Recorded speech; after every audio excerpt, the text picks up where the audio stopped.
सन 1528 में मुगल इन्वेडर बाबर ने अपने सेनापति मीर बाकी को राम जन्मभूमि मंदिर गिराने का फरमान सुनाया और मीर बाकी ने हिंदुओं के सबसे पवित्र स्थान को जमींदोज कर दिया और वहां एक मस्जिद का निर्माण करवाया, जिसके बाद 500 सालों तक राम भक्तों द्वारा राम मंदिर को पुनः स्थापित करने का संघर्ष चलता रहा। रिपोर्ट्स की माने तो राम मंदिर को लेकर इतिहास में 76 के करीब संघर्ष हुए और 150 सालों से भी ज्यादा तक राम मंदिर को लेकर मुकदमेबाजी चलती रही। राम मंदिर संघर्ष के काफी किस्से दुनिया को पता होंगे, लेकिन शायद ही किसी को ये पता होगा कि राम मंदिर आंदोलन की नींव एक निहंग सिख ने रखी थी। सुप्रीम कोर्ट की राम मंदिर पर आई जजमेंट में इस निहंग सिख का जिक्र मिलता है, जिसने 1858 में अपने 25 सिख साथियों को साथ लेकर बाबरी मस्जिद पर कब्जा कर लिया था। सुप्रीम कोर्ट की जजमेंट में उस वाकये की पूरी कहानी दर्ज है, जिसमें नवंबर 1858 की उस घटना का जिक्र है। तो चलिए सुनाते हैं आपको राम मंदिर आंदोलन से जुड़ा 165 साल पुराना ये किस्सा। सुप्रीम कोर्ट की जजमेंट में दर्ज रिकॉर्ड्स के मुताबिक 1856-57 के दौरान अयोध्या में एक दंगा हुआ था। हिस्टोरिकल रिकॉर्ड्स के मुताबिक इन दंगों के मध्य में हनुमानगढ़ी और बाबरी मस्जिद थी। हालांकि इस दंगे से पहले हिंदू और मुस्लिम दोनों पक्ष बाबरी में पूजा अर्चना करते थे। ये घटना तब की है जब भारत पर से ईस्ट इंडिया कंपनी का राज खत्म हुआ और हमारा देश सीधे ब्रिटिश राज के अंडर आ गया। इस घटना के बाद मस्जिद के अंदरूनी हिस्से और बाहरी आंगन में एक ईंटों की बाउंड्री बना दी गई, ताकि दोनों पक्ष बिना किसी झगड़े के अपनी पूजा अर्चना कर सके। मस्जिद के अंदरूनी हिस्से में नमाज पढ़ी जाती थी और बाहरी हिस्से में राम भक्त पूजा अर्चना करते थे। हालांकि इसके बाद भी दोनों पक्षों में मस्जिद के अधिकार को लेकर झगड़ा होता रहा और हिंदू पक्ष लगातार मस्जिद के अंदर पूजा अर्चना करने की मांग उठाता रहा। फिर नवंबर 1858 में कुछ ऐसा हुआ जिसने राम मंदिर आंदोलन को एक नई रफ्तार दी। सुप्रीम कोर्ट की जजमेंट में जिक्र मिलता है कि 28 नवंबर 1858 को अवध के थानेदार शीतल दुबे के पास एक रिपोर्ट दर्ज करवाई जाती है, जिसमें एक निहंग सिख द्वारा मस्जिद में पूजा अर्चना और हवन करवाने की शिकायत दर्ज करवाई गई थी। ये घटना अपने आप में काफी अहम है। रिपोर्ट्स को पढ़ने के बाद पता चलता है कि जब मस्जिद के भीतर पूजा अर्चना करने के लिए हिंदू समुदाय के लोगों को इजाजत नहीं मिली, तो निहंग सिंह फकीर नाम के एक सिख निहंग अपने 25 साथियों को साथ लेकर मस्जिद में प्रवेश करते हैं और बाबरी मस्जिद को अपने कब्जे में ले लेते हैं, जिसके बाद वहां सिखों के 10वें गुरु गोविंद सिंह जी और प्रभु श्री राम की भक्ति के लिए हवन और पूजा का आयोजन किया जाता है। इस दौरान उनके साथ आए 25 सिख मस्जिद के बाहर पहरा देते हैं।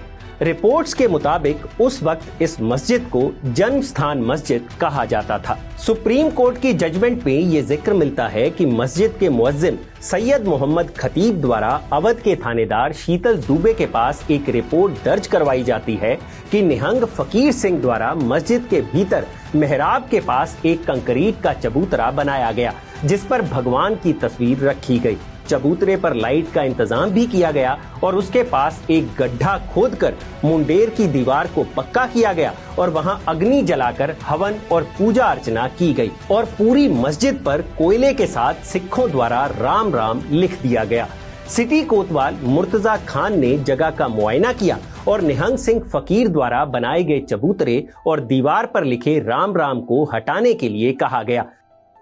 सुप्रीम कोर्ट की जजमेंट में यह भी जिक्र मिलता है कि 1 दिसंबर 1858 को थानेदार द्वारा निहंग फकीर सिंह को समन भेजा गया और जब थानेदार द्वारा फकीर सिंह को दबाने की कोशिश की गई तो उन्होंने जवाब दिया कि हर जगह निरंकार की है, यानी भगवान की है।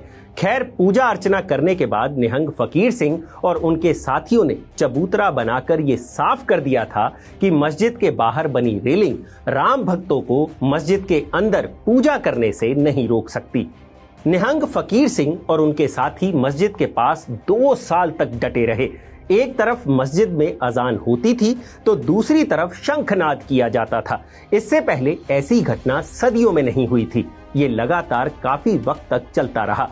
सुप्रीम कोर्ट की जजमेंट में 5 नवंबर 1860 का जिक्र मिलता है, जब बाबरी मस्जिद में बने चबूतरे को हटाने के लिए मुस्लिम पक्ष द्वारा डिप्टी कमिश्नर को एक एप्लीकेशन दी गई, जिसके बाद ही निहंग फकीर सिंह और उनके साथियों को मस्जिद से हटाया जा सका। हालांकि निहंग फकीर सिंह ने राम भक्तों के लिए भगवान का चबूतरा बनाकर एक नया दरवाजा खोल दिया था, जिसके बाद मस्जिद के भीतर पूजा अर्चना करने के लिए 1877 में एक रास्ता भी खुल गया।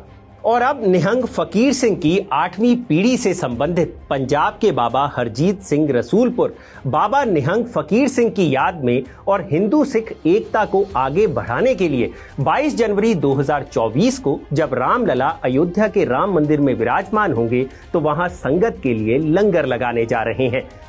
बाबा हरजीत सिंह ने चंडीगढ़ में एक प्रेस कॉन्फ्रेंस के दौरान कहा कि बाबा निहंग फकीर सिंह द्वारा 165 साल पहले जो वीरता दिखाई गई, वो उन लोगों के मुंह पर करारा तमाचा है जो विदेशों में बैठकर हिंदुओं और सिखों को लड़ाने की साजिश करते हैं। ਅਸੀਂ ਸਾਰੇ ਉਸ ਦੇਸ਼ ਨੂੰ ਇੱਕ ਸੁਨੇਹਾ ਦਈਏ ਜਿੱਥੇ ਵੱਖ-ਵੱਖ ਕੰਟਰੀਆਂ ਦੇ ਲੋਕ ਜੋ ਫਿਰਕਾ ਪ੍ਰਸਤ ਦੇ ਮਾਰੇ ਸਾਨੂੰ ਅਲੱਗ ਤੋੜਨਾ ਚਾਹੁੰਦੇ ਨੇ, जो किते खालिस्तान की गल करते हैं, चाहे वखरे होने की गल करते हैं, उन्होंने वास्ते बाबा फकीर सिंह एक अपने आप च मिसाल है, क्योंकि उन्होंने कुर्बानी अजिही कुर्बानी आ जिहड़ी हिस्टरी च कदे मिलती नहीं।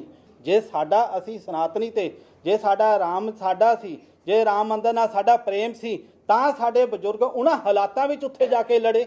असी सारे जिहड़े एक हां ते असी उत्थे श्री रामचंद्र जी महाराज दे चरनां दे विच उस गुरु नानक दा लंगर लगा के एक समाज नूं अच्छा सुनेहा देण दा, अपने उन्हां बुजुर्गां दी परंपरा नूं अगे लै जाण दी एक छोटा जिहा उपराला कर रहे हैं। तो ये है राम मंदिर आंदोलन से जुड़े 165 साल पुराने एक आंदोलन की पूरी कहानी।